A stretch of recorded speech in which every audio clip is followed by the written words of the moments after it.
for a legal perspective, that's my answer. I think you have a good point, but I don't think it makes a huge difference in the long run. How would you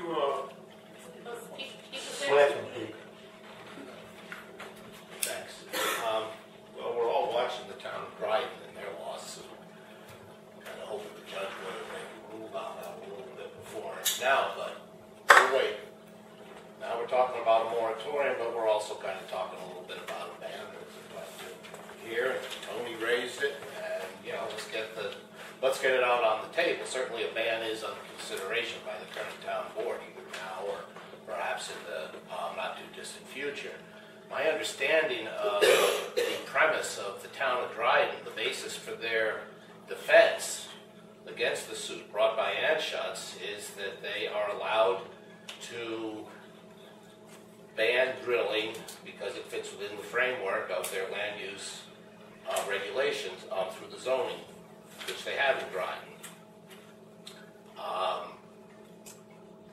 I guess Malin Perkins feels pretty comfortable running with that defense. We'll see what the judge does. If you were called upon to defend Caroline in a similar suit, given that you could not make the argument that it fits within zoning because we don't have zoning, how comfortable would you be, Guy, arguing a defense in the Supreme Court? Okay. Well, let me slightly recharacterize the issue in Middlefield and in Dryden is about the scope and impact of home rule. It's not about zoning. Zoning is just one type of local law or ordinance that can be enacted through home rule powers. There are also express powers in the town law that cover that. So the battle is not necessarily about zoning. Zoning was simply the backbone upon which the ban was built in those towns. Zoning is arguably one of the better backbones to build these types of regulations upon because it has a long and very substantial history of being enforceable when you seek to determine where in your town an iron smelter could or should go, issues like that. It is not the only means of doing it. If you break zoning down into its where it really came from, what is it really? It's about two things. Public health and protecting public and private property, and it's about nuisance control. Regulating nuisances is really the birth of zoning. It started, you can argue about where it started, but Ohio was one of the first places, and that's really what they were dealing with. Do towns have authority outside of zoning to deal with this issue by local law? The answer is yes. The legal question that would be presented is largely identical. There wouldn't be as prolific a body of case law because you're not dealing with zoning. But the issue of whether home rule would support a land use regulation, whether it's a standalone land use regulation or whether it's zoning, is the same identical question. So I think I could sit here and cogently argue both sides of the preemption question because I've looked at both sides in depth. My answer is I'd be very comfortable defending that case.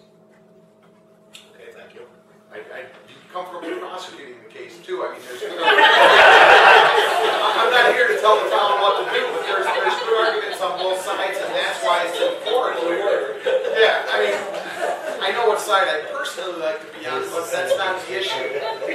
But would you tell us? No. The reality is if it was cut and dry, black and white, there wouldn't be a lawsuit that the judge has taken this long to decide about.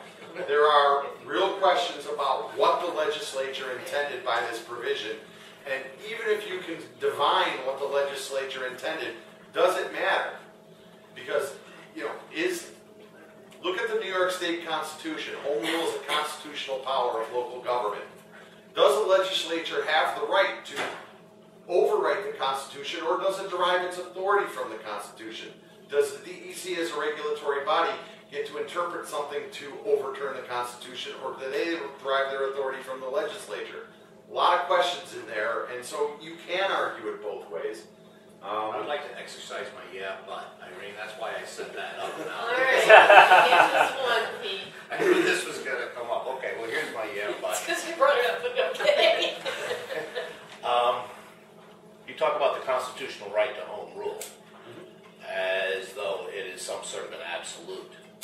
And so let's say that the the town board in Caroline decided that because of our level of driving skill and overall maturity and capability, that we will be okay to drive on the town roads at a .18 alcohol content. Do you think the state would stand for that? No. Because Home rule, only within the town. If I cross into Tyler County, I'm busted. No, home rule isn't limited. New York State is not a true home rule state. It's a partial home rule state. Okay, thank you. Home rule has to address limited areas of governance, and land use is one of those areas. Nuisance control is one of those areas. Caroline could not adopt a different definition of murder than the state has. The penal law is outside of the scope of home rule. So there are some road regulations that you're allowed to adopt. There's other where you must bow to the sovereign, being the state. Just like you couldn't set a speed limit on Route 81 if it ran through your town. So no, home rule is not absolute New York. There are true home rule states in the 50 states. Ironically, Texas is one of them. New York is not one of the true home rule states. So home rule power only applies to those areas specifically identified in the Constitution and through the statutes enacting that provision of the Constitution. And if the legislature chooses to try to act in a manner that's contrary to home rule, they have a constitutional hurdle, but there's also a requirement that the identical legislation be passed in 2 consecutive legislatures, which didn't happen in this particular instance, so you're down into the minutia again on the legal issues. So, Okay, well, thank you very much. right. Who else still has questions here? We're done with our staff, and let's see, we've got 1, 2, 3, anything else? All right. 1, Jim, you're 2, Frank, you're 3. Jim Burlage. I'm just asking the board about some logistics. It looked to me upon reading this document that you could spend a lot of time if it turned out that there were almost more than one request for variance, as you called it. And that time is going to take away from your real job in this business of deciding about all these other issues. How are you going to balance these things? Have you considered that?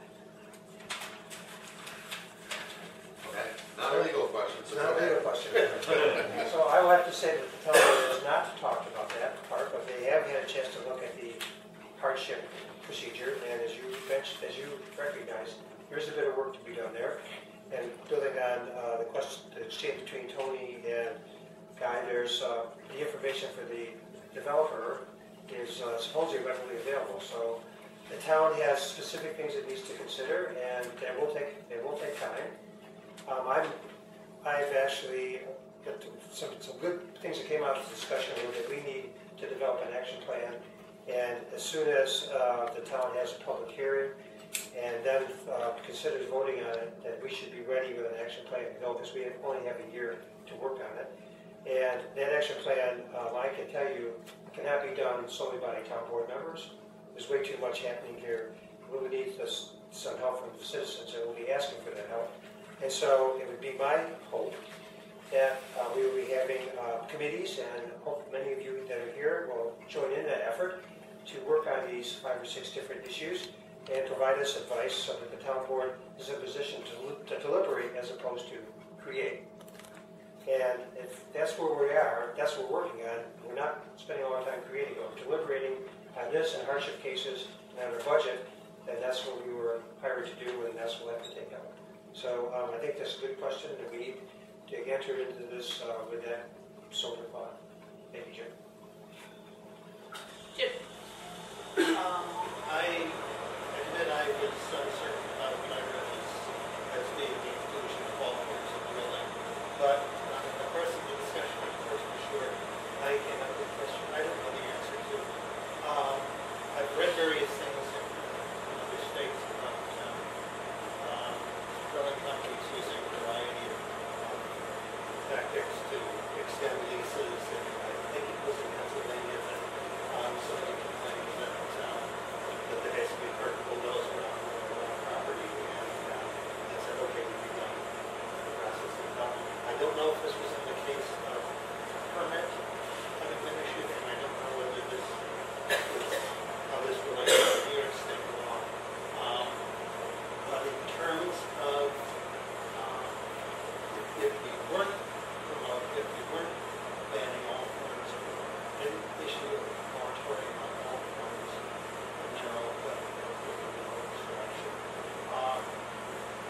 it possible, I know that if a drilling company gets a permit and begins the process of even conventional drilling, that will extend the lease. I think pretty much everybody's lease has something in it that says once they start, the lease continues in perpetuity as long as it's actually on the site. If, you know, in the case of New York State law, if somebody, what would somebody have to do to begin a conventional drilling operation to allow them to extend the lease? That Well, it depends on the lease, because I have seen leases that say if we start the process of trying to create a productive well, then the lease is extended so long as we continue and take some affirmative action every 6 months. So the theory of, well, we dropped off some gravel, we sent a surveyor out, pinned a few spots, that theory exists that could extend the lease indefinitely. So much of it is going to turn on how is your lease written, and did you make sure that what is substantial progress is defined. I have seen companies actually send out shut-in payments, and people have accepted them and said, oh, my lease is extended, I guess, for a year. I'm like, well, you can't have a shut-in until you actually have a well, so what the heck is this? So they there are a lot of industry things that are attempted to try to extend leases. New York, and again, this is not a decided issue, and we can only look to other states for guidance where there is more experience, but New York has a very, very strong history in terms of some of the implied covenants in any contract. They apply in land deals, they apply in leases, they apply in business arrangements and business contracts.